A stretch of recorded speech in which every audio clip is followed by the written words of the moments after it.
don't. So don't let that bother you. We want to have a discussion. That's all this purpose is.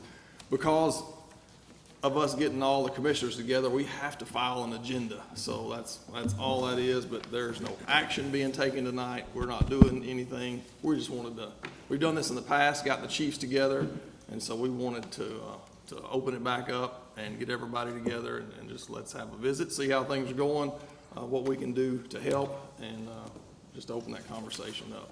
So thank y'all for coming. Also, if you have a comment or question, we don't have a time limit on how long you can speak, and I don't mind if you interrupt me and say, hey, wait a minute, what did you say? Or you got a comment, so very informal, so don't hesitate to speak up, raise your hand, shout out, whatever you got to do. Our first thing on our agenda tonight, I wanted to talk about a bit, and I'll call our meeting to order here at 5:30. I wanted to talk about our workers' comp coverage and how the county is providing that for the ESDs or for the volunteer firefighters. The commissioners and we're charged with oversight of the county's business, just like y'all are with the ESDs. Our oversight includes income, expenses, liabilities. So it's the same thing that many of you guys do. The issue of county-provided workers' comp for volunteer firefighters came up because somebody in one of your ESDs called me and asked about our coverage for trainees. And I had no idea. I honestly didn't know that the county was providing workers' comp coverage for volunteer firemen. So when I asked about it, I called our folks at TAC who handles our insurance, and they said, yep, you have coverage for volunteer firefighters. And it starts when they're dispatched, while they're actually en route working on a fire and getting back. So it doesn't cover training, and I didn't know that, but that's something that gosh, was very important for you guys to know. I want to introduce Todd Kiesel from TAC. I asked him, I said, if I say something that's not right, wave at me. Well, he just stood up. So. Afternoon, everybody. My name is Todd Kiesel. I'm the Texas Association of Counties Risk Management Pool. We provide to Harrison County their property and casualty coverage, workers' compensation, auto liability, physical damage, general liability, public officials liability, cyber, law enforcement liability, and property coverage. We provide the workers' compensation coverage to Harrison County, and they have some optional coverages to choose or not to choose to have. I'll keep it specific to volunteer firefighters. They have opted in to cover volunteer firefighters. Now, the reason I stood up when you talked about training, whenever you have a workers' compensation claim or any other kind of claim, it depends on the specifics and the merits of the claim. So I can't stand here and say, yes, it's going to be covered, or no, it's not going to be covered. It depends on the specifics, okay? And what we are doing here is our named member, because we're not an insurance company or a risk management pool, but we still operate by the best practices of what the insurance industry does, especially for workers' compensation. The named member here is Harrison County, and we're covering the volunteer firefighters for Harrison County in the course and scope of their duties for what they do for Harrison County. Training, maybe, okay? It all depends upon the specifics. I know what coverage is like. I call it playing it straight. I'm giving you the information based on the best way that I can give it to you. The what if questions, they're hard because I can't answer them because there's so many things that go into it. But if you're responding to a fire on behalf of Harrison County, that is our intent to cover you for that. Training things, it all depends on what the training is for. It might be covered, it might not be covered. And I'm being as honest and transparent as possible you give us an example of where a training might be covered, or is that too far out? It's too far out. Okay. Because every claim is gonna depend on the specifics. And I encourage you to report the claim, and then it's gonna go to the adjuster. And the first thing that happens with any claim, whether it be auto or property, is investigation. That's what you want as a covered member, and that's what you want as the entity. You wanna make sure an investigation happens. And it sounds all formal, but they'll ask their questions and they'll figure it out from there. Because there might be things that are not covered, but we don't know that until it happens. It's just like anything else. So an example of what would not be covered, horseplay. It's excluded. It's excluded from what's in the standard market of insurance, if you will. I've got a few more comments. You might want to stand by there. I'll probably be correcting me here in a minute. So anyway, so as I began kind of investigating, visiting with Todd at TAC, some more information started coming out. Something I looked at is last year we had about $30,000 in claims on the volunteer firefighter workers' comp policy. And when I get to thinking about that, if you guys, y'all are in business, you know what happens if as your claims go up next year or two, your premium usually follows it, right? So I didn't even know what our cost was for the premium for our workers' comp. It's $11,000 per year to cover all of the firefighters right now.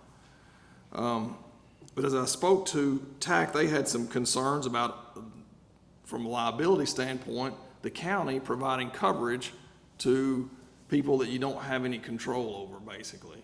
So typical workers' comp, if I'm working for a tire shop, and I got employees, and I train them, make sure they know how to do their job, and if they get injured, the quicker I can get them treated medically, healed up, back on the job, the lower my workers' comp cost is gonna be, and so in the future, the lower my premium will be. I have a vested interest in managing that cost. Well, we can't manage a volunteer firefighter. We don't tell y'all where to take them to get medical treatment. We don't know where they work.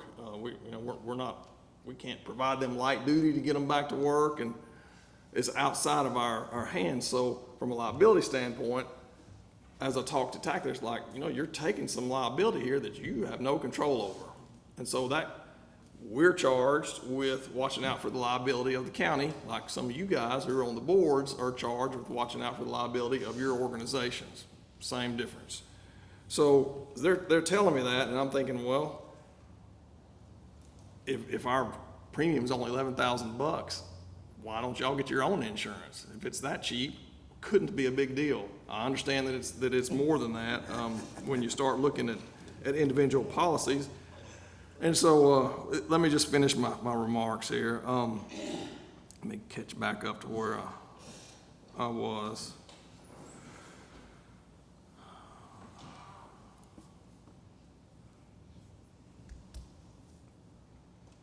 So I mentioned that we had 30,000 in claims last year, and you would typically think that we'd have an increase in the premium. Something that I would suggest that we do is have an accurate count of our volunteers. I think you guys all submit a spreadsheet to Charlene so that we know how many volunteers you have, because that TAC uses that, our insurance company uses that to figure our claim, and we want to be as accurate as possible.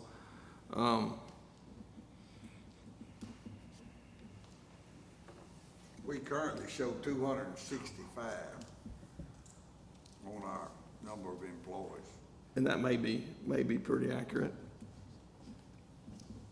And some ESDs provide workers' comp already, and there's no reason to duplicate. If y'all are paying for it and we're paying for it, it would make sense not to duplicate that effort. But the bottom line here, I wanted to tell you, is $11,000 for the county. We got a $20+ million budget. $11,000 is not a big deal for us. We're happy to continue to pay that for you guys, especially knowing that some of the individual policies can well exceed that. And so, workers' comp's top of the list because it's something that I had addressed and sent y'all a letter. And, the more digging I did into it, maybe there's no reason for any change at all. If it's not broken right now, we don't need to fix it. But certainly, I wanted you guys to understand from our viewpoint, the liability that is out there for the county over things that we can't control. You guys have done a great job, and I'd ask you to continue to do that on your training and managing your volunteers. Any questions about, I think that's all my notes. I have.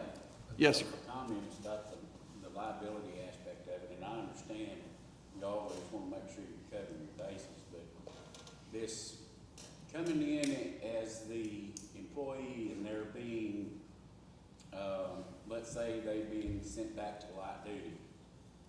I don't think that there is and you correct me if I'm wrong, but the county's part of the volunteer firemen would be only the medical side of it. Is that not correct? Because they don't technically work.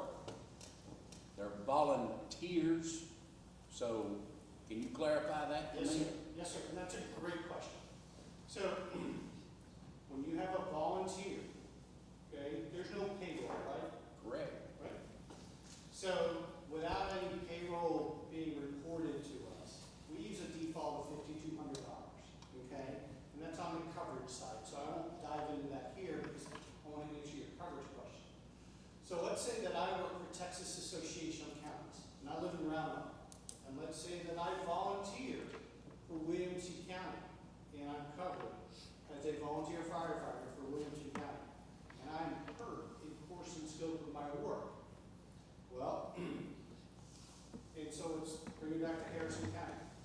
So Harrison County's workers' compensation program that we provide will pay the medical.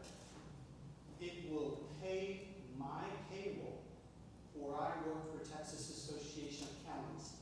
It will pick up the volunteer's payroll at their employer. That's how it works. You gotta love this business. It's very layered, okay? It's confusing at times. There's a lot of moving parts to keep up with. And I saw in talking with the judge and seeing the other comments throughout this discussion coming in tonight, I saw that. And I'm like, that's a hard thing to wrap our arms around. If you are a volunteer and you are hurt in course of scope for Harrison County, and let's say that you tear your rotator cuff, okay, significant injury, okay, you're going to be out of work. So the workers' compensation program that they are providing will pay the medical, but they will also pay the lost wages, just like any other workers' compensation claim, for their full-time or part-time employer. So that's So whether they're an employee of the county or not. correct, because they're, technically speaking, they're not an employee of the county, and it works. We do this throughout the state of Texas. We provide more than 90% of all the counties in the state of Texas their workers' compensation programs. Every county is different, because I've got a fancy title, it's risk management consultant. My job is to provide them advice and counsel, if you will, on how to protect their assets. Sometimes, especially with fire departments, y'all are specialized, y'all train a lot, okay? Sometimes the county is better protected if, and I'm just throwing this out, okay? If the county doesn't provide volunteer firefighter coverage, and the ESDs, the Emergency Services District, the political subdivision in the state of Texas, has their own coverage or insurance, call it whatever you want. Because the ESDs, y'all have your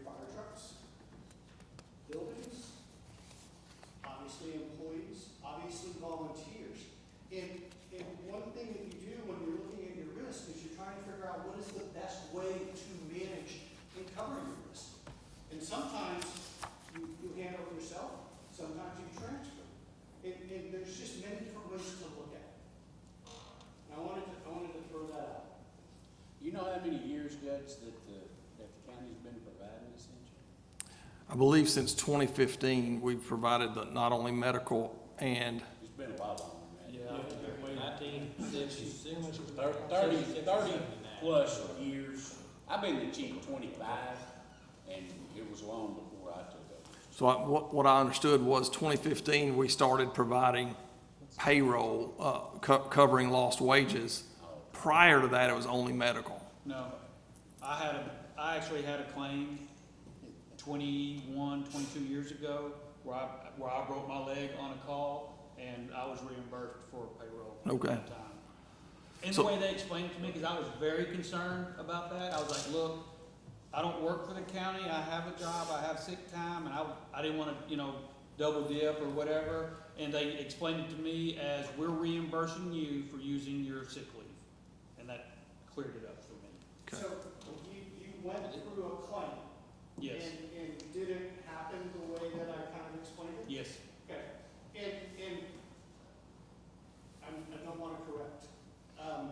Workers' comp is workers' comp. Workers' comp takes care of medical, and it takes care of wages, and it always has, okay? And until it changes, it always will, okay? This is not an accident medical policy, which is significantly different from workers' compensation.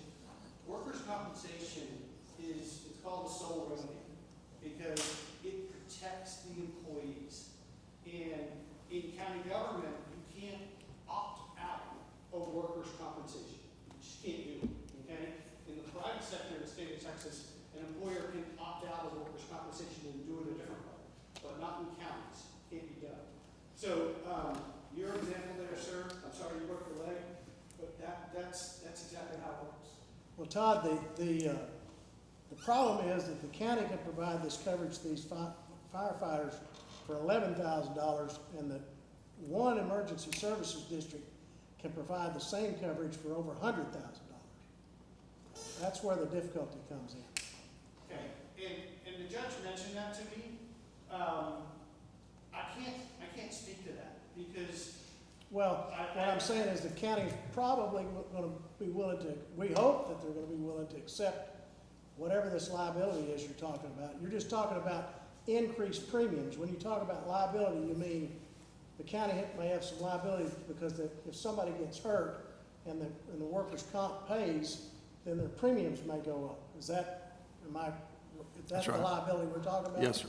And I think that, I'm not sure if it's been communicated, but if it's possible, if it's acceptable, the emergency services districts are willing to reimburse or help pay those premiums that the county has, so. At $11,000, I don't see any need for that at the moment. If it gets 25, 30,000, something more significant, I think we might come back and revisit that, but, I think the county's capable of paying There are that now. two comments I want to make, Judge. I don't want to interrupt you. No, sir, go ahead. One is I can't envision, I'm not a fireman, can't envision any training that these folks would be doing that would not be connected to their job. That the contract says that anything they're doing in any manner furnishing fire protection to the citizens of Harrison County, the training is indispensable in that regard. So I can't imagine, if they were training for some kind of a nuclear I don't know, terrorist attack or something that might not be fire protection, maybe that training wouldn't be covered, but that's one Sure. comment. And then the other comment is, right now, the emergency medical technicians are excluded. And we think that happened from way back when ambulance services were provided in a different way than they are now. But this contract, this workers' comp application needs to include the emergency medical technicians, because that's a large part of what they do. And those folks are completely uncovered right now, and I don't know what that would do to the premiums. Sure, and we had talked about that, and we'll ask for a quote. I think that we had asked, if you haven't heard from us already, we need to know how many guys y'all have, guys and gals in each of your ESDs that are EMS or EMT. So you would think it would be, but it says firefighter only, and there's a whole separate line that says EMS services. In that, what we do on the interstate is far more dangerous than us fighting fire. Sure, I bet it Working is. accidents on the interstate, Yeah. that's one of the most dangerous things. Yes, sir. Yep, I agree. And, we're not looking, kind of, this goes back to what y'all are working with us. We're not looking for the total number of volunteers. We're looking for the number of positions. I understand that you have 9 ESDs here. And whatever number you report, you might, let's say one is, can somebody give me an example of how many volunteers one ESD has? Or how many positions? Just say, Hallsville has 35. say again? Hallsville alone has 35. Okay, so Hoswell has 35 positions that could be filled by 50 people? No, that's, We keep a backup on the roster. List of the roster with the county. Okay. We take somebody off and add somebody. So you don't have open positions that you don't have 30 positions that you got 50 people filling. It doesn't work like that. Okay, so I just wanted to make sure, because when the rating basis, getting technical, I don't want to, but the rating basis is the number of positions, okay? And then also, 35, okay? And then, so that's the volunteer firefighter. And then for the EMS, the number of EMS, and you break it down that way, number of positions. So 35 EMS? so like Hallsville, for example, most of our guys are TCFP certified. That's the paid fire cert. With that, you have to have medical training. You can't get your TCFP without medical training. Okay. So our 35 have medical training that goes right on with it. Okay. So how do you break that down? 1 second, how do you break that down? Is you got 35 volunteer firefighters, then we have 35 EMS.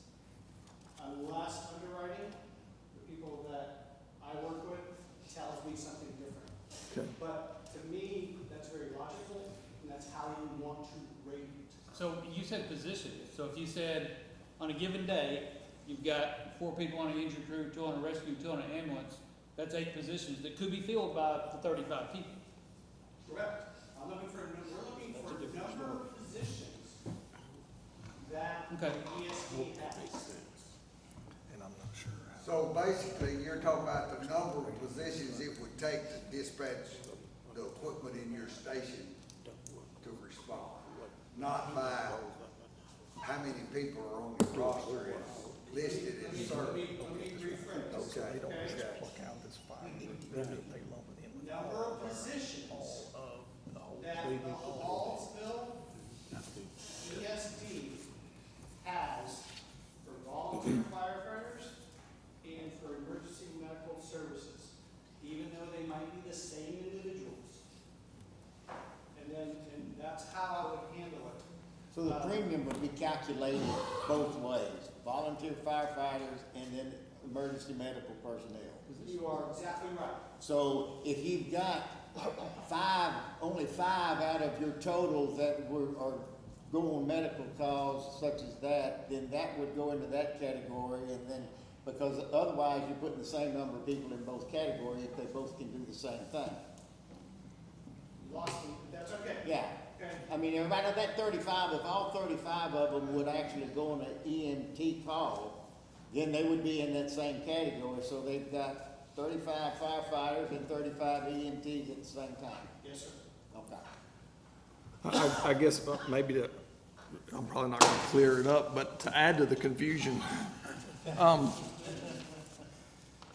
a typical day, if you had an incident, you wouldn't call out all 35 people from Hallsville. So I guess maybe if you think about the maximum number of firefighters that you would call out in a day, the maximum number of EMS guys you might call out in a day, those would be our position. It goes off, everybody responds or should respond normally, so Can I there's no set. jump in? I want to provide some clarity. It's not one day, okay? I'll give you this example. Harrison County, your workers' compensation payroll is $15,359,057, okay? When we're rating it, we rate it on an annual basis. We rate it on the totality. Using Hallsville is a great example. Thank you for helping out. Did y'all win the state championship this year?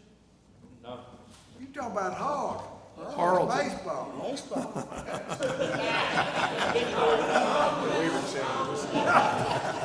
I'll get you straight. Okay, maybe next year. what was that close?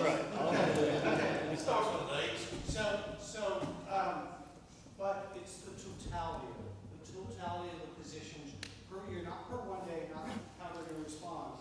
But that's the best example. Hallsville's got 35 volunteer firefighters, through 35 units. Okay.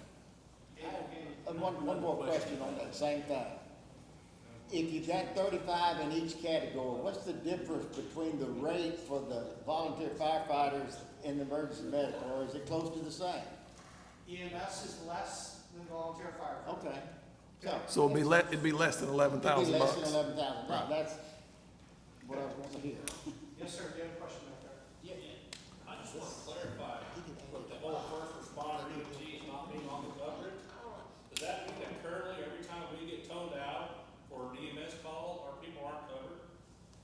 That's right. So we're going out there on the highways and risking our lives, and we're not covered? No, you're responding as a firefighter. That's not how they tone it out though. Right. Yeah.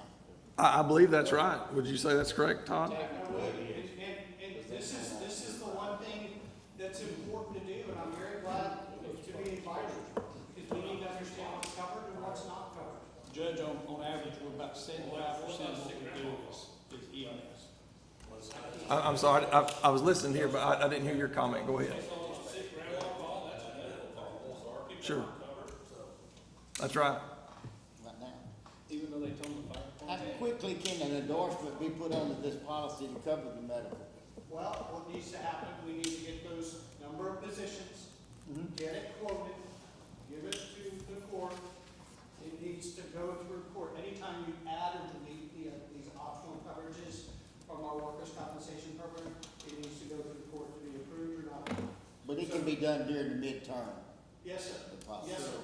Yes, sir. So let me just ask this, if we're saying that car wrecks aren't covered under this because that is a EMS call, because that's how dispatch sends it, first responders. Is it so much that it needs to be changed to the wording of it needs to be Hallsville Fire, Harlton Fire? I mean, because we may get on Jaws call and do some firefighting stuff and cut them open. You're saying if it happens during that, we're covered. But if EMS actually gets in there and takes care of patient care and something goes wrong, I'm no longer covered because that was an EMS event? I'm not an attorney, I can't comment on that. That's where the legalese comes into play. Well, just to put y'all at ease, we'll request, I need the numbers. Well, we already got your numbers. We're gonna count your firefighters the same as EMS. Duplicate it on the So other. we'll duplicate the numbers. It's gonna be different, a little different. What's your comment? I'm not hearing it.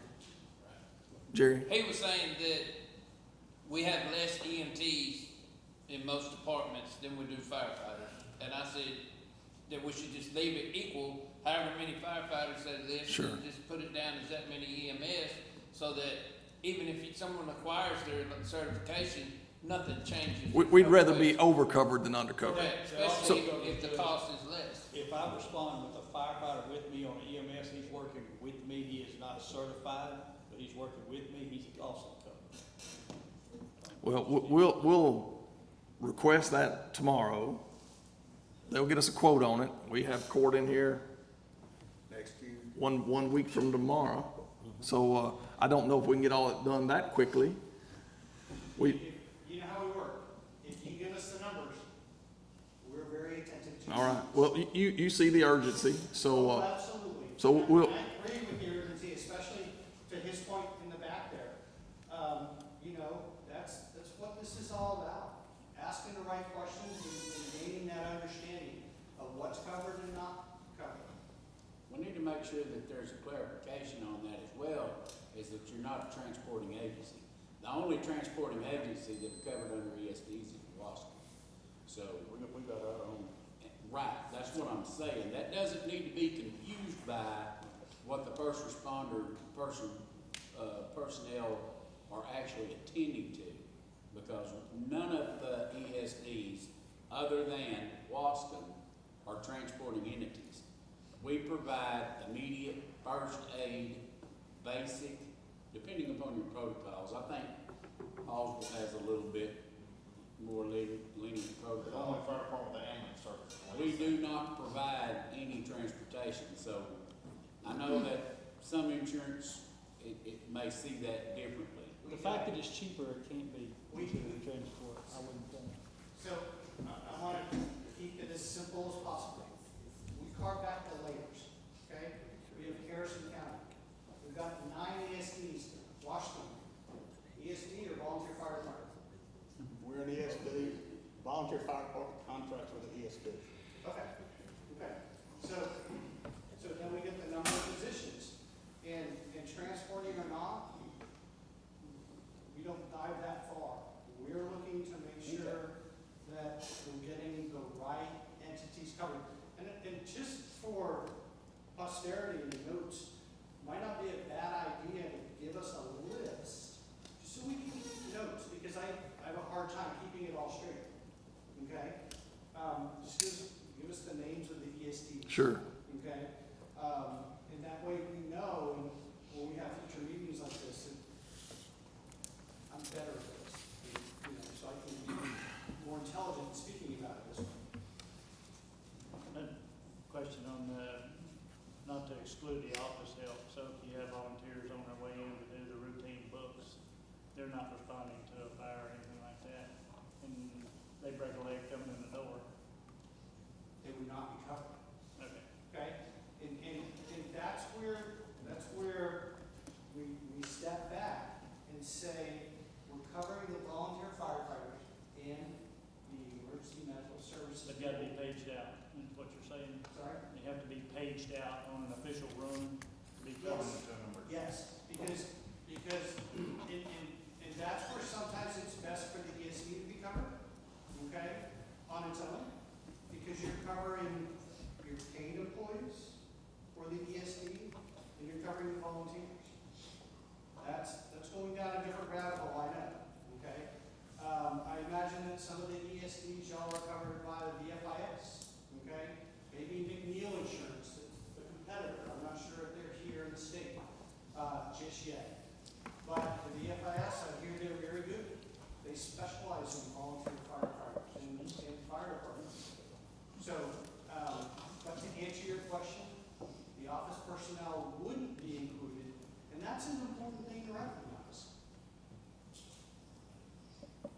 So, I mean, let's back way up here. I mean, we've been talking about the EMS side of this. Let's go back to the firefighting side of this.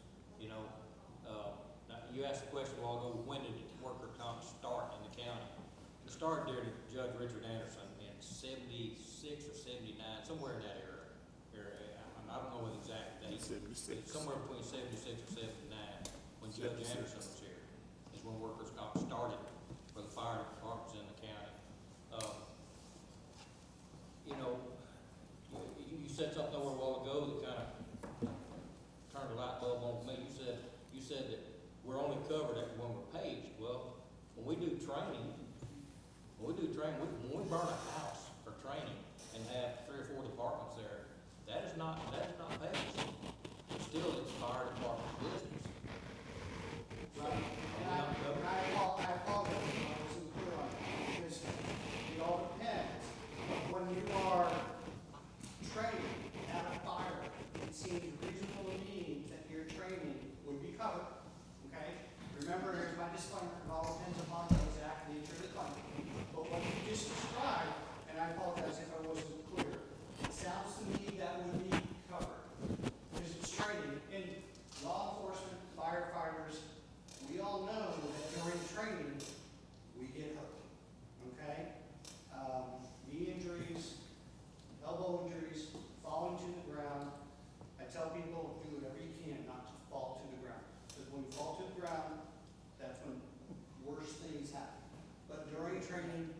at injuries. If it's to further the course and scope of Harrison County, which makes sense to me, it will most likely be covered. So I was the one that said training wasn't covered, and evidently I was wrong. Okay. So that's where you heard that. And now back to the junior members, you know, if it weren't for junior members, this group right here gonna go away. I mean, that's our future that we're looking at. So our junior members are very, very important to every department sitting here today. They're a vital part of it, and they've got to have that training. You know, Can you help me out? Can you define a junior member? define a junior member. Yeah, are they 12 years old? Are they 18?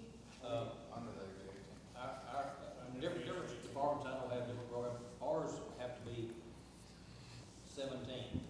17 is our age. Okay. And with the release from the parents, and they do not do any, our junior members won't go into an active structure, fire. You know, they'll do everything in order, everything to help, they train with us, but for our department, they will not go into a burning building. But they'll train. But they will train. Good. That way, so when they get old enough to actually be a member, then they've got all this knowledge and they can step right in and take off. And you're preparing for the future as you should. That's your Yes. succession planning, and I agree with that 100%. I need to clarify if they're below age 18, if they're covered or not. And I'll report back to the judge. Is that all right? That'll work.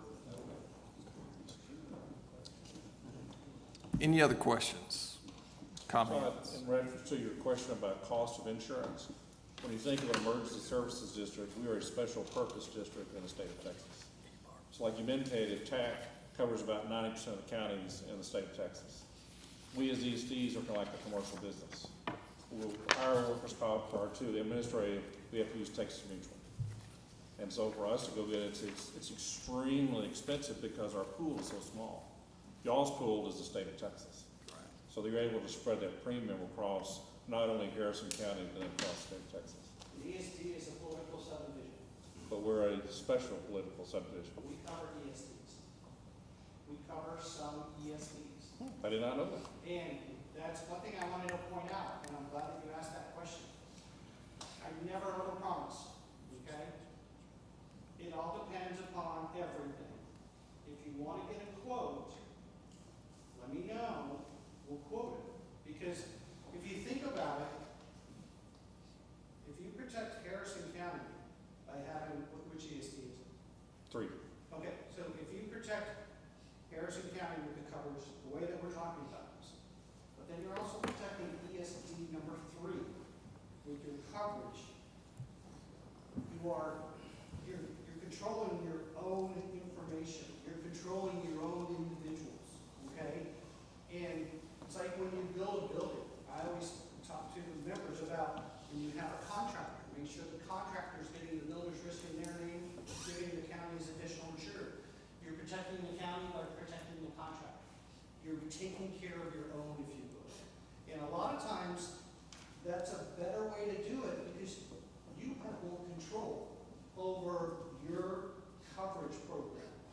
Because you are on their coverage program, but then you have your own coverage program.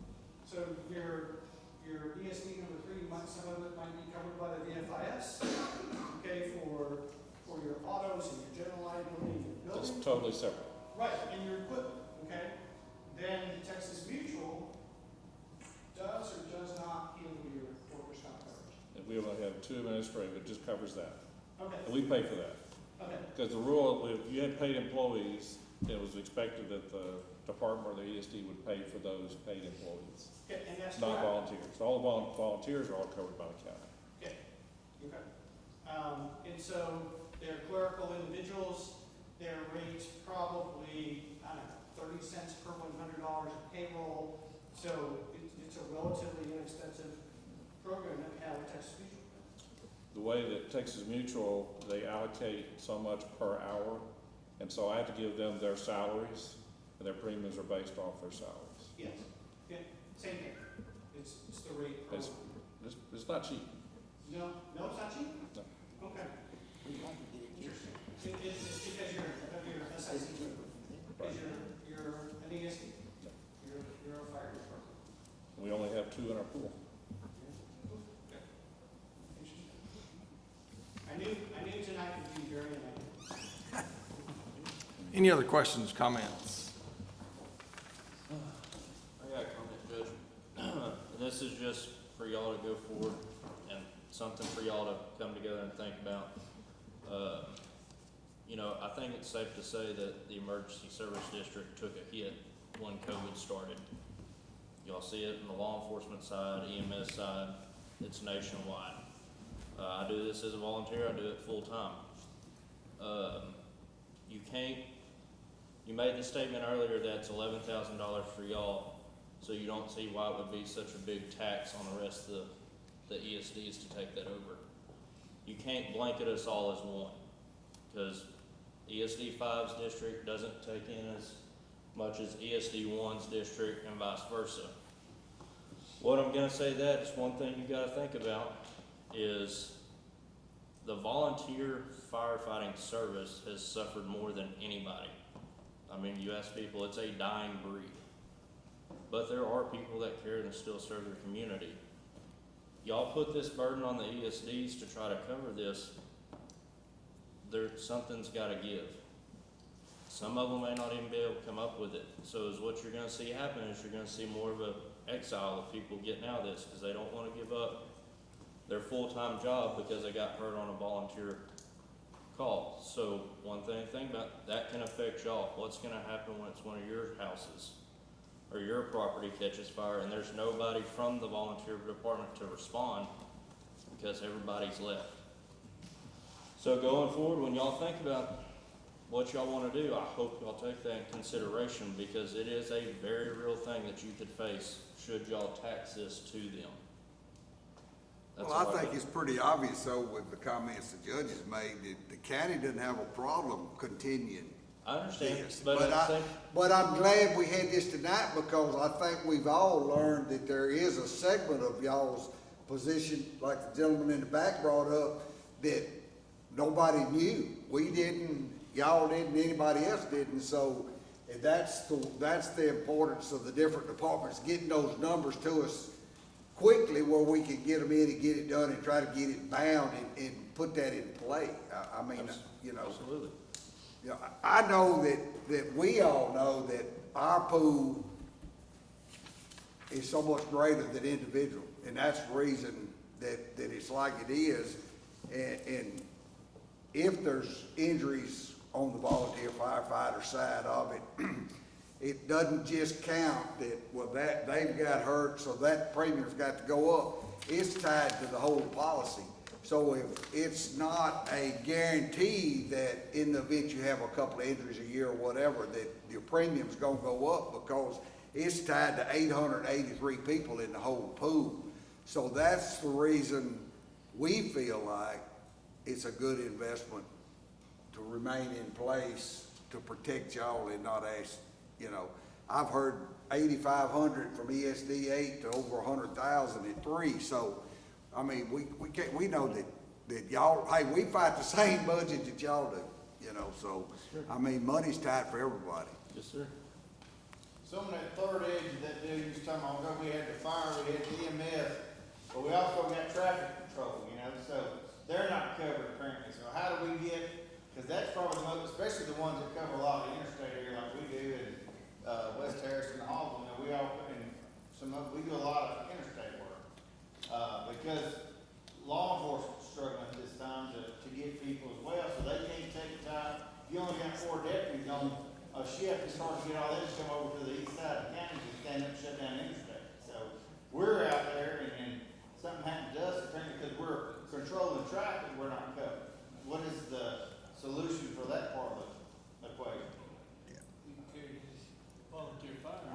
I would think that would fall under volunteer firefighters, so, but, So did you say you would think that would? I think it would, yes. I would think it would,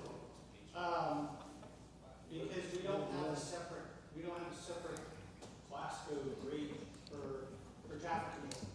But I see your concern, but I think that tell me if I'm wrong, the volunteer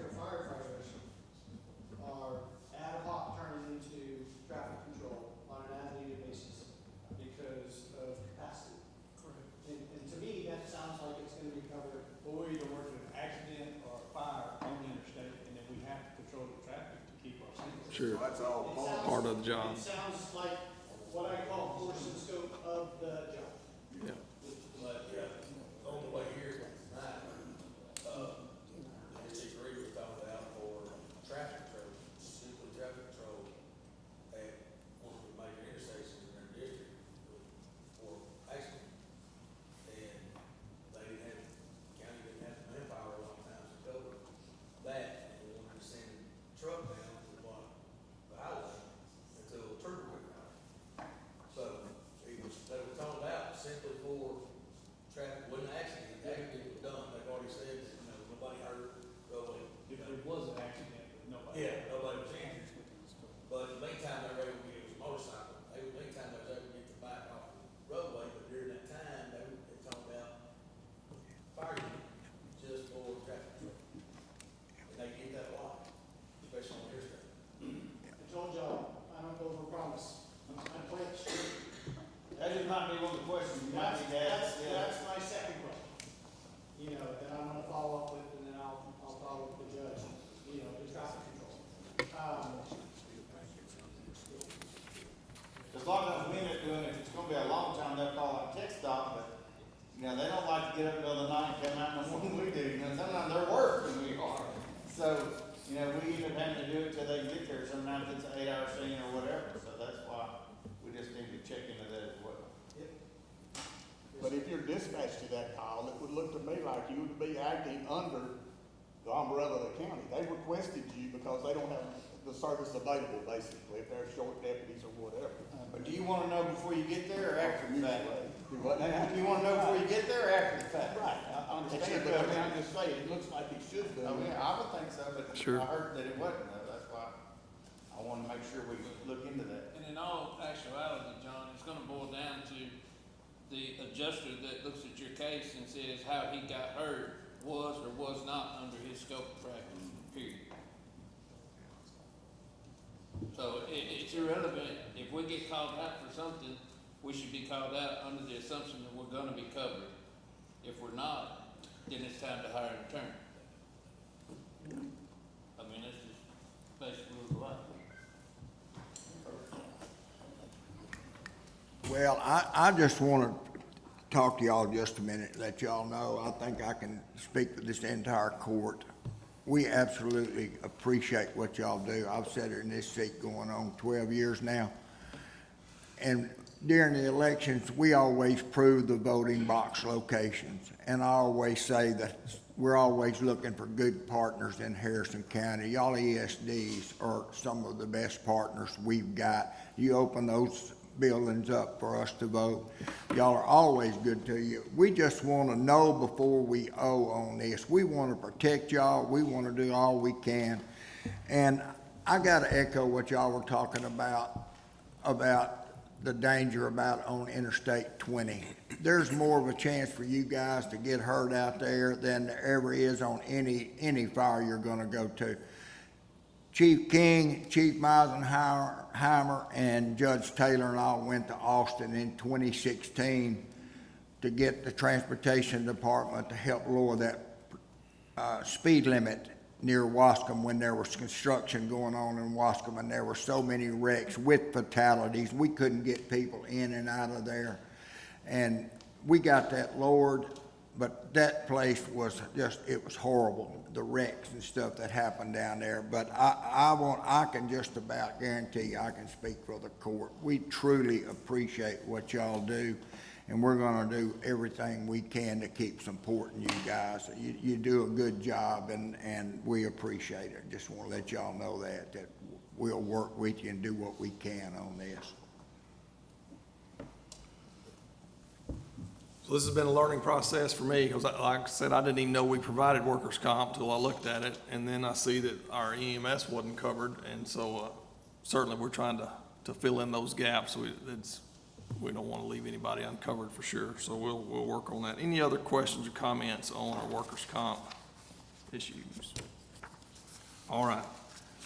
Thank you all for bearing with us. Thank you, Todd. I appreciate you. If you have some cards, yes, sir, you might leave them on that back table, or y'all snag Todd on your way out if you want to visit with him. But I really appreciate you answering some questions.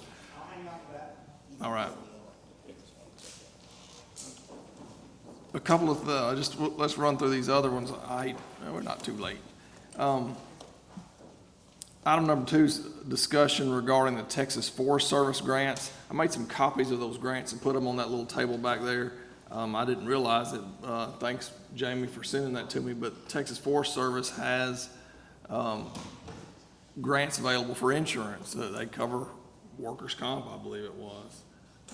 So grab one of those if you're interested, if you need it for, maybe they cover other things, but that information is back there.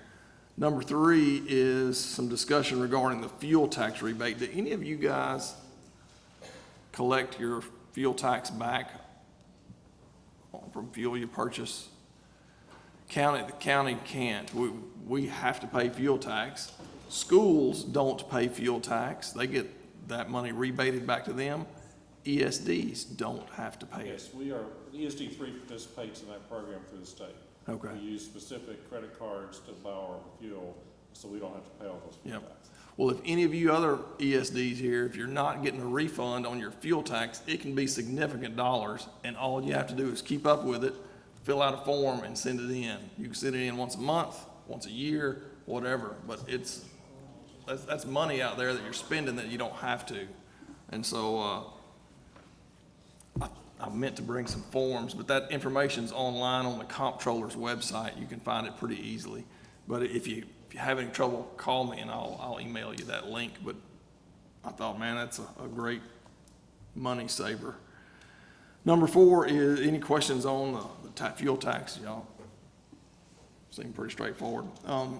Number 4 is discussion regarding the radio conversion in Harrison County. We are kind of in the middle of converting over our system to the TexWarn system. It's a large network that starts off in Galveston, Houston area and comes all the way up here through northeast Texas. We'll be a part of that. Nothing will change for you guys. If you have whatever radio you're using, you can continue to use it, or you can get on the system separately like us.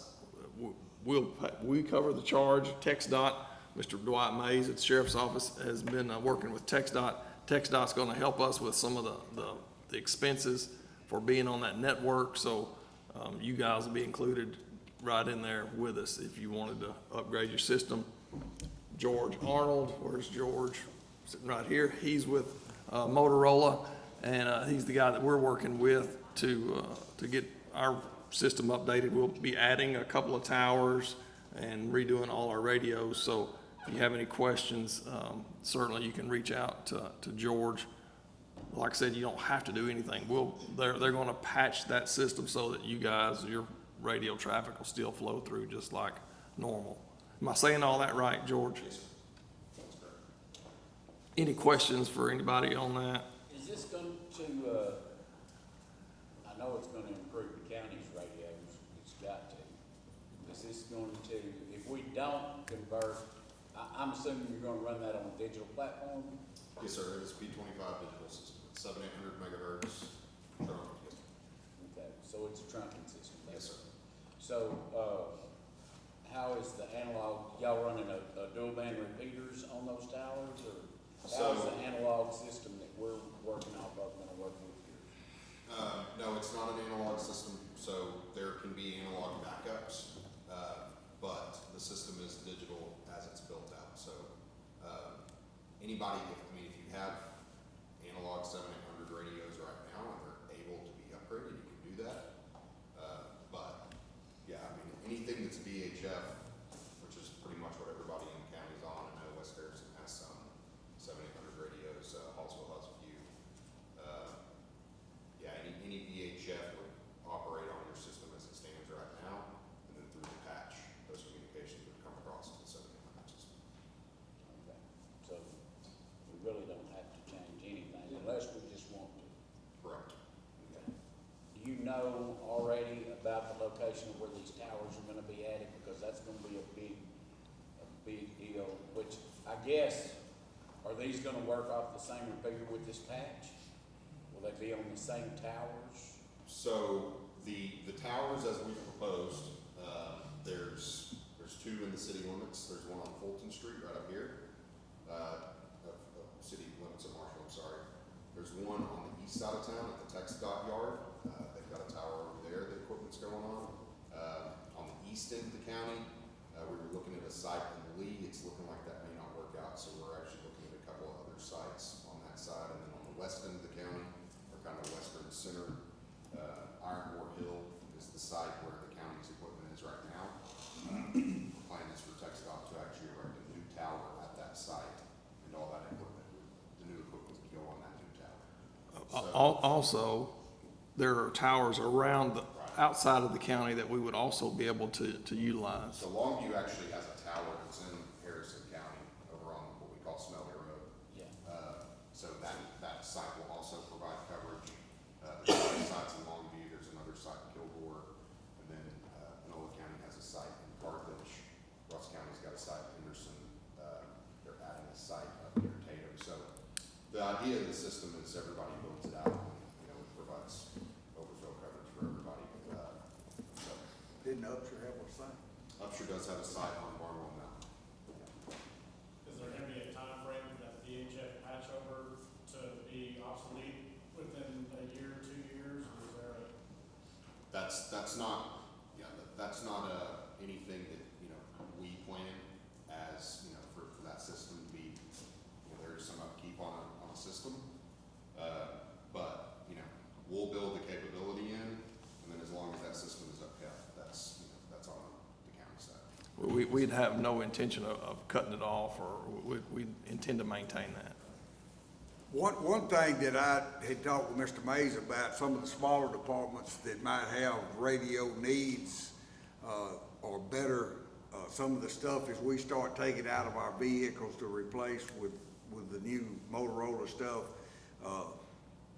y'all need to get with the judge or the sheriff's department, rather than us throwing all that stuff in a box and then accessing it out. We'd like for y'all to be able to get the needs. It's better than what you might have in some of your equipment, if it's workable and usable, and it's better than before you, because I know from experience, several of the departments don't have the money to go out and go in debt and buy, and that's the last thing we want to do. But the last thing we want to see happen is they just excess all the radios out of the vehicles, and they sit in the supply room for 2 or 3 years till they decide to excess them, and they sell them for $50 for the whole lot. So, that's something that we want to be real conscious of. If it's something that we can pass to you, it's, I think it'll be a good relationship for all of us.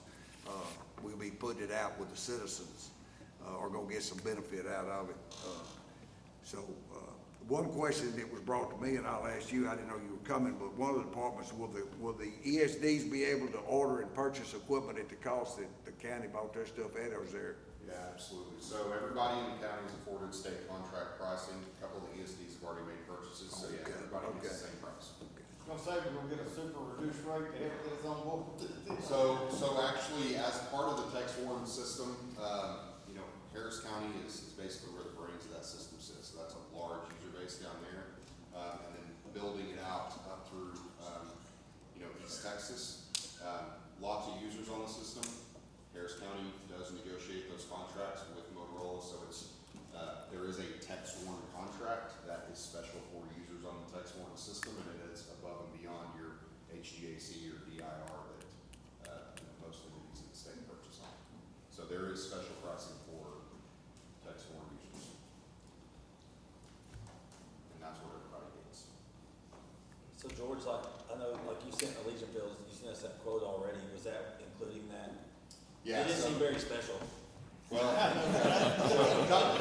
to that, we are in a little bit of a phase right now where the Tex Warren contract has expired and negotiations with Motorola and Harris County are ongoing. I have been told since October that it's coming next month, so it's coming. I heard the terms the other day, it sounds like they're very close on it, it's just, we gotta get it approved by Harris County Commissioners and then both sides. So they wouldn't want to order anything until that got I would finalized. recommend, I can give you pricing that you will be safe on to budget with, and then hopefully, by the end of the year or middle of the year,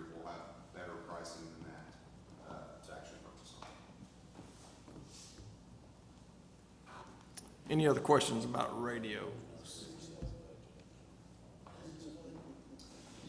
Fortunately, I do not have any. I gave my last one out today, but, I can get with you and get you my email and phone number. Yes, sir. Just while we've got all together, this would be a good time to, give you a little update. While George and I were out on the east side looking at a couple of those alternate sites, we also, had a phone conversation with the, real estate, department from TxDOT today. They've been kind of on high center for a while as far as getting everything situated with the Iron Ore Hill, site. But, anyway, we spoke with them, and I believe we got all the bugs ironed out, they're satisfied with everything.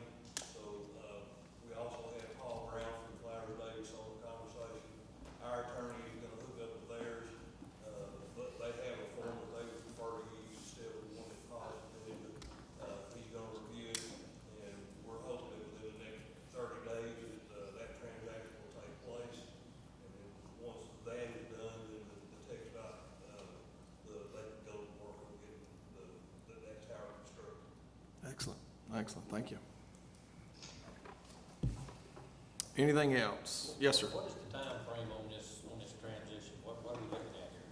So we're probably looking at a year out from actually cutting the county and city over, on the system and being, everybody using it, most of it. So, we've got some time to build out the towers and do all that. So about a year from now, the system will be being used. So we got about 12 months, and you're saying 6 months down the road, these radios are gonna be a lot cheaper.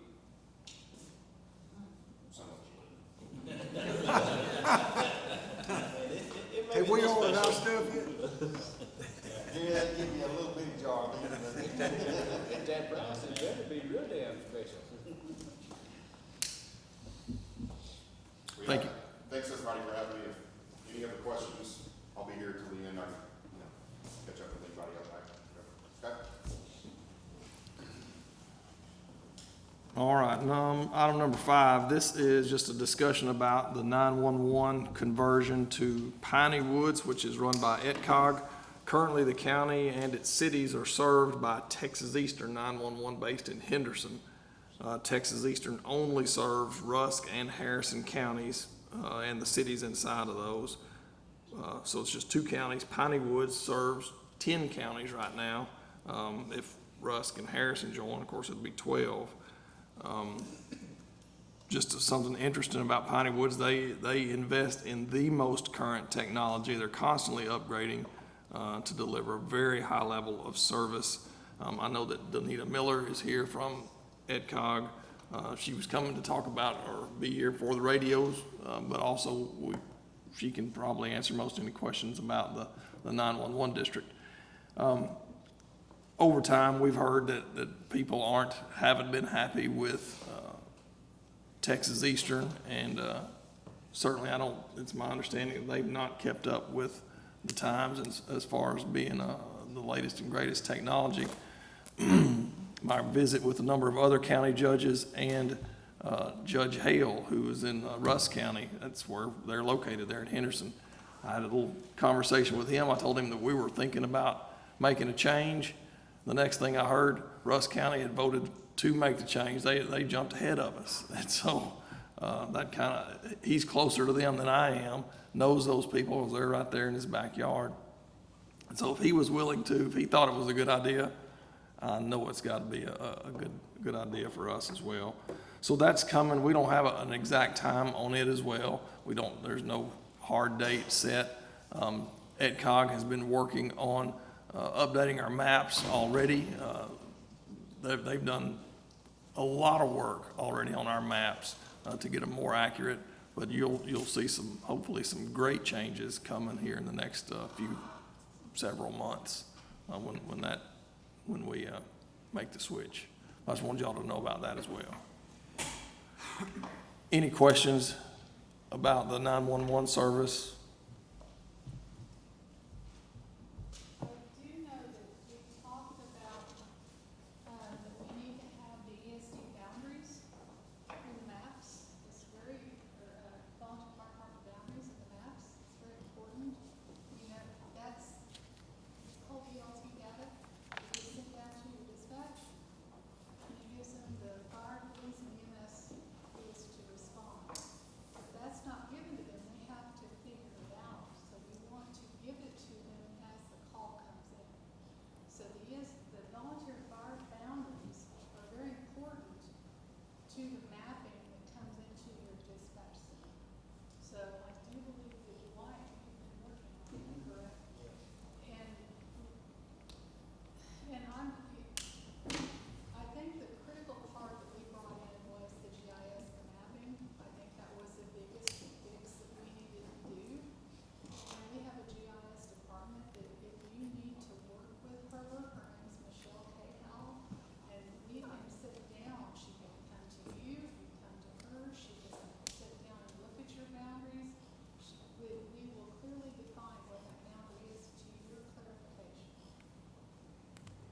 we have compiled in a software program, almost all the districts in the county with their DSDs, they come in, we have. Is it just the maps, or do you have the actual The files. verbiage Yeah, we have the file. from the resolution? Yeah, and the resolution. That's Thank what we you, get. Lord. Yeah, we get it from that. I desperately need that, let me explain to all of you why, because over the years, as time has gone on, since there, guys come and they go, there's been some little trade-offs here and there, and how y'all work that in the field, that's fine. If y'all wanna trade off, a few mile of road over here because so-and-so on your squad lives over there, as opposed to somebody who's on another squad, in another district lives over there. If y'all work that amongst yourselves, that's great. But here's what happens. It makes it difficult for 911 to get the addressing and to get the dispatch correct. The other thing, and one of the DSPs has already run into that problem. You applied for a grant. You submitted what you thought was your correct map. And when the Forestry Service got a hold of it, they said, you're denied, because this is not your territory. So I've got to get those two things cleared up ASAP. If y'all would help me do that, that would be a tremendous boon for all of us. So if y'all would, get with me afterwards, get my email address, phone number, and let's get those to me as quickly as you can. A couple of things are happening. Lisa Benson over Road and Bridge has been working with us a lot. We've been using NTX surveying company, and they're doing all the surveying for all of the county's maps, regardless of what it is, school districts, voting districts, whatever, making sure that they have the correct maps. They're gonna do the same thing with ESD and the volunteer fire department district. So sooner I can get that in, the better we're gonna be better off. And also, just remember, on your grants, call me anytime, anything that you think you got one that you might want to have a run at, give me a call, glad to help you out with it. So you should know that Dwight handles all our grants here at the county, and he's happy to help you guys if you need something. That's what he's hunting and working on those every day, all day, and Pretty good at it too. he's really good at it. Hey, and one of the things that's cropped up, I've had 2 or 3 calls from Lisa where since they started doing the mapping that it's been a complaint every meeting that since we started a couple of years ago was that you got a street on this side of the county, on the west side, that's say Lake Street, and there's another Lake Street on the east side, and when they call it out, they don't know who to ping it. So what hopefully is gonna happen, I know one of them happened in my precinct and one over in the Wascom area was a Lake Street. That's what we'll call it, Lake Street East and Lake Street West or whatever, but they're cleaning all that up, and I think, according to Lisa, she called me just one day last week on some others, there might possibly even be a couple of duplicates that something's even might even have to be changed as far as the street name so they can get it clarified where it's understandable and clear as to where it's at when it's pinged out. So I know that's been a concern for some time in the different meetings where we had some overlapping names and it was just a big cluster. We come up with a 911 system, every county road got a county road number. Yeah. And it may be prudent to go use a number, because if the name's the same, the numbers are different. The county road number, 4-digit number is different. Well, that's something we look into, we need to change it. The thing about it is, if duplicates or something doesn't fit, there has to be changes in that. And unfortunately, change is not welcome, and people do not like to change their addresses. It becomes very personal to them, that they've had this address for 40 years, and we're gonna have to change this, and they're gonna have to change this, it's gonna cost them to do this, and we've heard every excuse.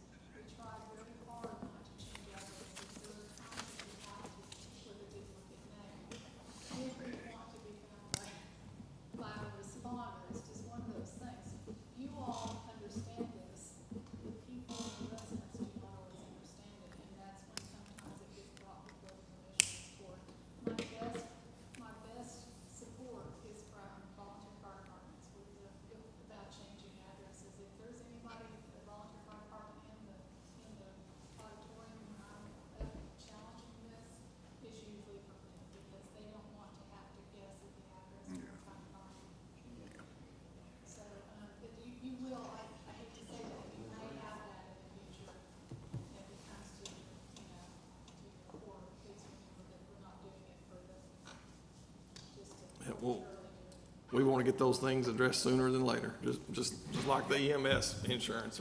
Now's the, we know we got a problem, we're here to fix it. If you all need anything, please reach out to Ed Cog, you can ask for me, Donita Miller. He has my, I do not have cards with me, I'm sorry, he has my email, contact, everything, so just shoot it to me. I work for him all the time. So, if we can get, we have a visual access to the maps, which you can really visually, if you want to look at your ESD boundaries, if you want to look at maps, if you want to have anything, we can help you with that, to verify, to clean up anything that you find. If you find a duplicate name, if you have a problem with an address, if you think this needs to be changed, please bring it to our attention. That's what we need to know. We are doing this on a day-to-day basis. There is no way we can clean up the maps. We've had several counties for years, and we still find areas we go, oh, how has that been like that for this long? We can't possibly know, it's this road that nobody has even called about in 20 years, so please reach out.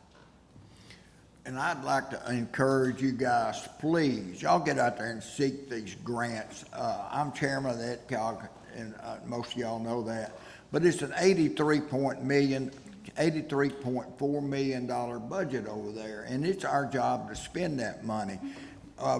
At our semi-annual meeting back during the summer, a lady met with us from the Texas Department of Agriculture, and she let us know real quick that we had left over $1 million on the table last year because people didn't apply for those grants.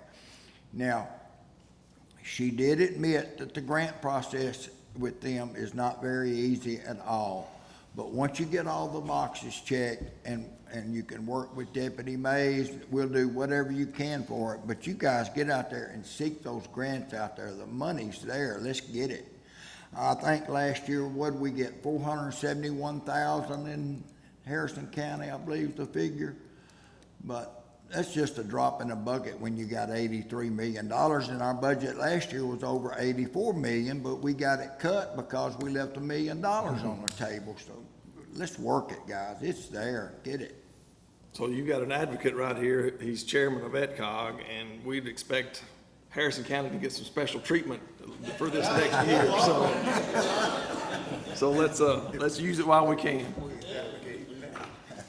Any other questions on the 911 district? Thank you guys for coming up here.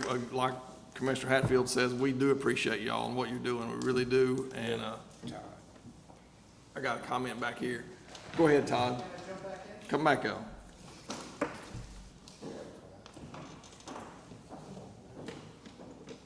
we got a great team, the Texas Association of Counties. I had somebody on retainer tonight, letting her know I was gonna be here, in case any questions came up. And I asked about the 17-year-old, okay? And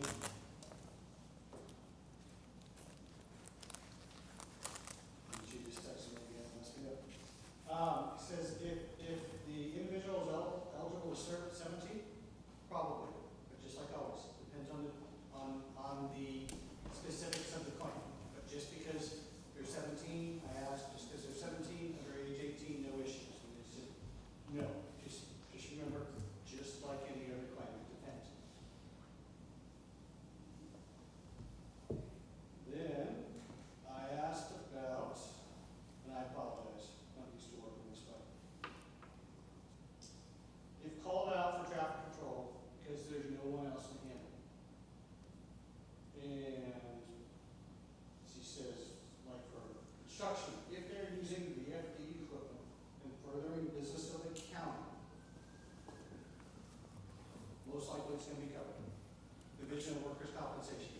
Because we go back to those rules and it all depends upon the specifics. But I wanted, since everybody was still here, I wanted to circle back and address that. These Great. are important questions and what else are the hardest ones? Excellent, thank you. Appreciate you following up so quickly on that. Let me bring up one question. We got all these guys here. I know 2 years ago we made a run on it. I know a couple of it wasn't popular, but it's gonna be on the ballot again in November. this last year, we've run current figures, in 2022, the county left $6.3 million on the table if we collected a 2-cent sales tax in the unincorporated areas. Guys, I'm gonna tell you, we spent $5.5 million out of reserve this year for contract road work. And between the freezing rain and the 10 inches of rain, we probably got maybe, hopefully, $1 million or $2 worth of value out of it. But we can't, our budget does not allow us to touch but about 12 to 14 miles of road a year. Y'all drive them, we all live on them. We touched a little over 72 miles this year of in-house and contract work to a tune of about $6.5 to $7 million. There's no way that we as a county can sustain and maintain our roads unless we raise our tax rate by 5 or 6 or 7 cents, and every person that owns an acre of land or a house pays it on a $100 value, or we put the 2-cent sales tax in the unincorporated areas, and everybody gets to pay a portion of it instead of just us that own homes and land. I know some of you don't like it. I know y'all, and there's others, but I'm gonna be honest with you. I've been sitting here, I'm gonna be like Hatfield. I'm starting my 10th year. I've got 3 more years of this term, and in my opinion, after sitting here and working on this for 6 years, there's nothing that we could do as a county and the commissioner's court than to pass that assistant sales district and guarantee y'all that for the first 5 years that we put 90 or 100% into contract road work. If we had it in 22 and we put it all 100% of it, we would have been able to rebuild 32.5 miles of road or seal coat 125 miles of road.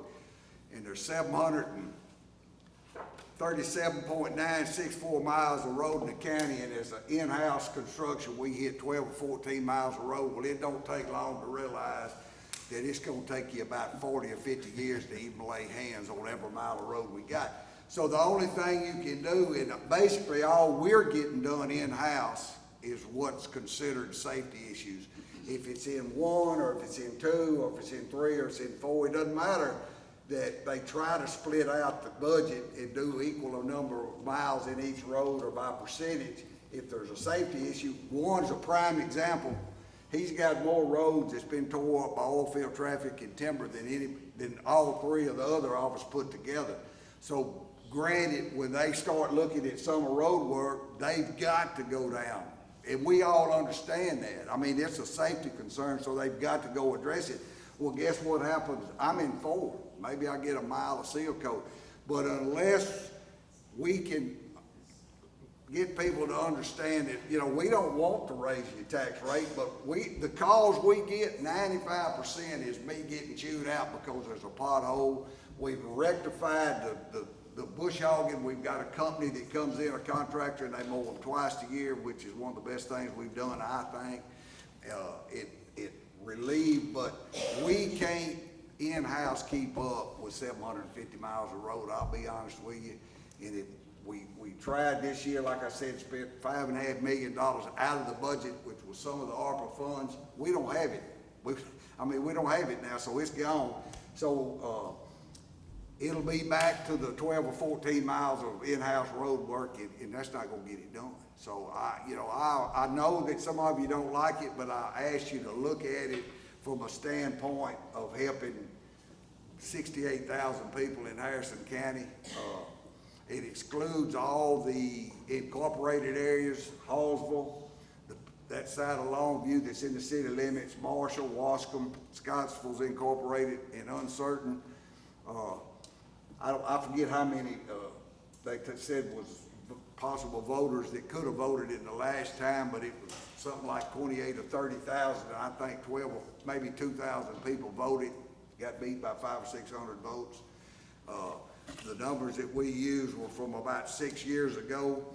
I've gone back to the comptroller's site, and a 4-year average since 2019 through 2022, the average take for the county was almost $5.3 million. So I think it's imperative that we get the message out and try to explain what, our rate's gone down, but you know, I don't wanna sit here and tell you that we did it, cause we had to do it just like y'all had to do on y'all's budgets because of the values, which we have nothing to do with. And I'll be honest with you, the appraisal district doesn't either, cause the comptroller's office in Austin, Texas is telling them what their values are. I live in a school district that's been undervalued for the last 3 or 4 years and been on the trouble list or whatever you wanna call it. And, I think year before last, we had 18% increase. This last year, we had another 15 or 18% increase, and we were told there'd be another one next year, this next year. Got good news last week. I talked with the superintendent up there. Judge had talked with the gentleman at the CAD, Mr. Flyers, and finally, the comptroller's office has said that all of Harrison County and all of the school districts were at comptroller value. So we were tickled. I know we were tickled at Alton because that means that we were gonna get about $500,000 more from the state. So, y'all have to make a decision as to either you want your tax rate to go up or not have your road fixed. I mean, but we just don't, the funds are not there, period. And to add to that, Commissioner Barr, I think there was some bad publicity that got put out from somebody at the last one about it was gonna take money away from the VFDs or ESDs or whatever, and that's not true. Well, I was disappointed, and I'll tell you straight up, I started working on this in about 2016 or 2017 when Judge Taylor was here, and we never even sit down to look at it because he wasn't interested. Judge Sims come in 19, after he got his feet under the desk and got comfortable. I had a folder about that thick, I took it up there and said, look at this when you get a chance. He come down a couple of days and said, what is it? We got to talking about it. And back then, the numbers that we had run were back from about 2010 through about 6 or 7 years. So it failed, and we just kind of kicked it to the back, and I left the folder laid on my desk, and I kept thinking, we need to go back and run current numbers and see. To me, I think it's the fairest tax you can do. 90% of us are already paying it everywhere we purchase and buy anyway. If I go to Longview or Marshall or Hallsville or wherever and buy, I pay either 1.5 cents up to 2 cents in Marshall in the city of Longview. So the only places that you're gonna pay it is out rural, and with I-59, or what are they gonna call it, I-369 coming through Marshall and stuff that's gonna be running from the south part of Harrison County, what's gonna come. There's gonna be a lot of people come through. No, it's not a lot of money, but guess what? I want whoever passes through and stops and buys that 6-pack or that pack of cigarette or bag of chips, that they leave a few cents in the county too, and it's not just us. So, everybody will pay it that buys, you're paying it now anyway. I mean, I live out rural in northwest part of the county, and it's 6 1/4 in Halton. And everybody that I talk to says, you're not gonna realize it. But I know that there are some businesses that are out rural that work out of the house or out of the shops. I've got one too. And I pay 6 1/4 a year for materials that I buy and purchase. But I don't like tax, but I'd rather pay that 2 cents on material purchase knowing that it stays here and not goes to Austin. So it's either we're gonna have to look at maxing out the cap that you can go every year to try to raise funds to work on roads, or we can look to another place to try to generate revenue to get it done. And I think there's no question that anybody sitting in this room or anybody sitting on this court won't tell you that we could spend 100% of what we collect for the next 4 or 5 years and maybe get caught up. But we're talking $20 million over the course of 4 or 5 years. But I think it would be sweet to not tack it on homes and property. I think if you buy something, you pay. If you don't buy nothing, then you don't pay. To me, that's fair. I mean, if you buy what you live on. If you make $10,000 a year, then you're gonna pay your portion. If you're lucky and make $400,000 or $500,000, then guess what? You're gonna pay. So I don't think that any of us, I don't believe we'll see a difference because we're already paying it on 70 or 80%, probably if not more of what we buy, because we're buying it in Marshall or Longview. And I think Shreveport's 10 3/4 or 11% if you buy it out there. Most of them, once it's 2.5. So anyway, I just want to throw that out. I know it wasn't popular. I'm not gonna give up on it. I got 3 more years and I'm gonna push it till I either get beat or die. So, I just think that it's something that's very important,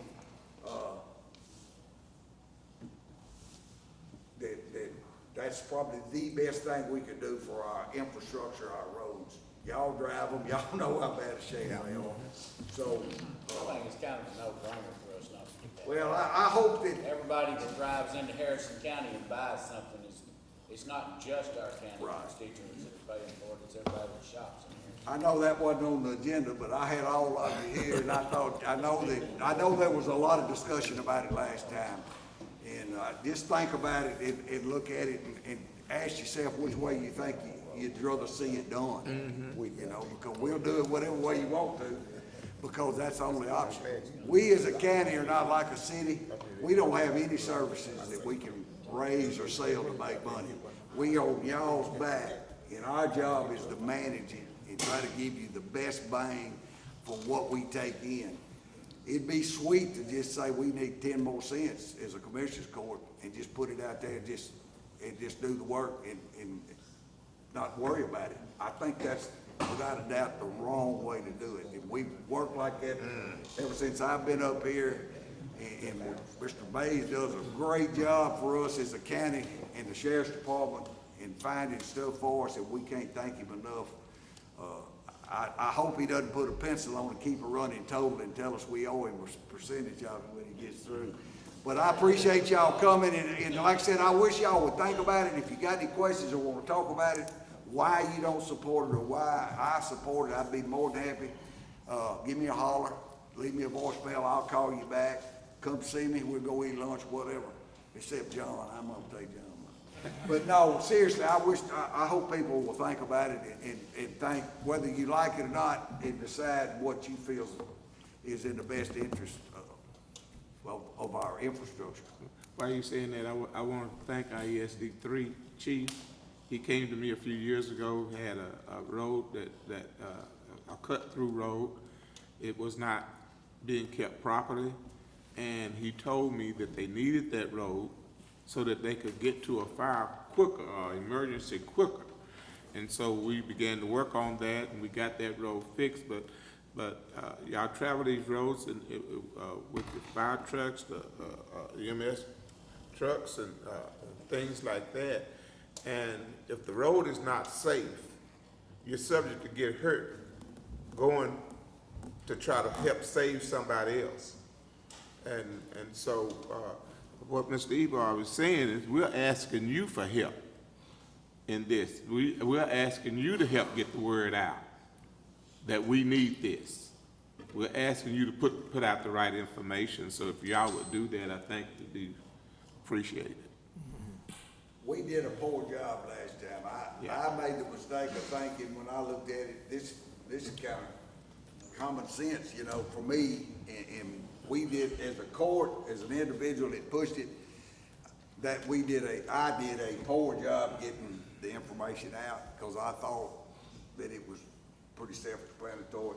I know that there's a lot of disagreement. I can tell by the expressions on the faces.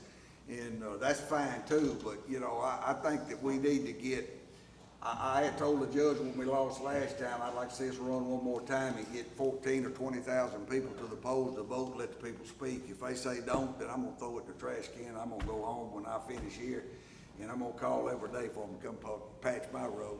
But you know, like I said, there's not a lot of options. Y'all are in the same boat we in. Y'all collect your taxes. I did not know till this year that y'all were just like we were as far as the rates or the minimus, and that y'all were locked at 3.5 cents, and you know that you couldn't collect. I thought, and I was on the SD8 from the inception, that the state said, "Here's 10 cents. You collect 10 cents." And that was my mindset. And talking with somebody that's lawyers for several of the groups, he said, no, they have to follow the same. So then I understood when I went and pulled all the rates in my eye. I kept looking at all the rates and such a big disparity where they'd gone down, you know, in the low 4s and the mid 5s and the 6s and the 7s. I just, in my mind, I thought everybody was at 10 cents, you know. And, so it was learning this year too. But I can tell you, they're forcing y'all just like they do us. And I think the county has no debt and hadn't had in several years. But what comes to us and what we can do, it's almost like it's beneficial to have debt, because you get to subtract that debt off when you start figuring your rates. So, but I still like to be debt-free. So, you know, y'all think about it. If you got any questions, please call. Thank you, Commissioner. Y'all got any questions, comments? I'm gonna echo what Commissioner Hatfield said earlier. Thank y'all for what y'all do. It's, I worked 25 years with the Longview Fire Department, retired from there, and I know what it takes to be a firefighter and the dangers out there, things that you see that you wish you'd never seen. Anyway, thank y'all again for the hard work y'all do. Very much, very much. Y'all get those numbers in so we can get that stuff to tack and get this stuff bound. Thank y'all for coming tonight. 7:03, we're adjourned.